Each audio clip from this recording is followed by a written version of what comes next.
संतोष देशमुख प्रकरणामधला वाल्मिक कराड हाच master mind आहे असं सीआयडीने जे आरोपपत्र दाखल केलं असं महत्वपूर्ण माहिती मिळाली. देशमुख असं पत्र माहिती हे त्यांचं कॉन्फिडेन्शियल विषय आहे. त्यांनी जेव्हा ते माहिती सादर करतील कोर्टाला आणि ते ऑफिशियली कोर्टातून येईल तेव्हाच मी त्याच्यावर भाष्य करेन. 1500 पानाचं दोषारोप पत्र दाखल केले. त्याच्यात काय लिहिले तुम्ही वाचलंय? असं म्हणलं तर तुमच्यावर कंटेम्प्ट दाखल करावं लागेल. ओके, नाही त्याच्यात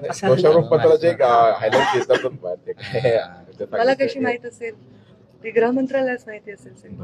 तर दुसरा विषय असा की बीडचा या निमित्ताने उल्लेख होतो आणि बीडची कुठेतरी बदनामी होते असं. आता मला तर वाटतं तो विषय मागे पडलाय. पण तुम्हाला टार्गेट दिलेला आहे की हेच प्रश्न विचारा. अजिबात तो विषय. आता एक तुमच्या पुण्यात आहे मी.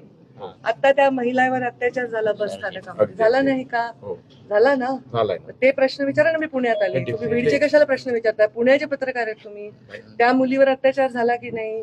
असे अनेक घटना. काल नांदेडमध्ये तर चालत्या बाईकवर मागून वार करून मारलं, चाकूचा हल्ला करून. त्याचे सीसीटीव्ही फुटेज दाखवलेत मीडियाने. हे प्रकार सगळीकडे चाललेले आहेत आणि संतोष देशमुखच्या हत्येविषयी तीव्र निषेध आणि त्याची वेगळी चौकशी करावी हे मी किती वेळा बोलू. मी झाल्याच्या घटनेपासून 12 डिसेंबरचं माझं भाषण काढा, ऑनलाईन आहे.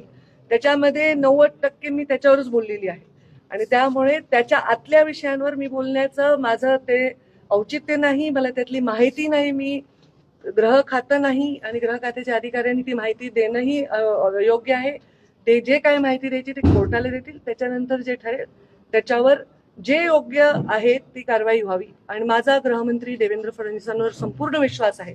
त्यांनी शब्द दिल्यानंतर मी त्यांच्याच टीममधली एक मंत्री म्हणून परत वेळोवेळी याच्यावर भाष्य करणं माझ्या भूमिकेला साजेसं नाही. संवेदनशीलपणे त्याची चौकशी झाली पाहिजे, जलद गतीने झाली पाहिजे. हे मी 1001 वेळा ऑलरेडी म्हणून झालेलं आहे.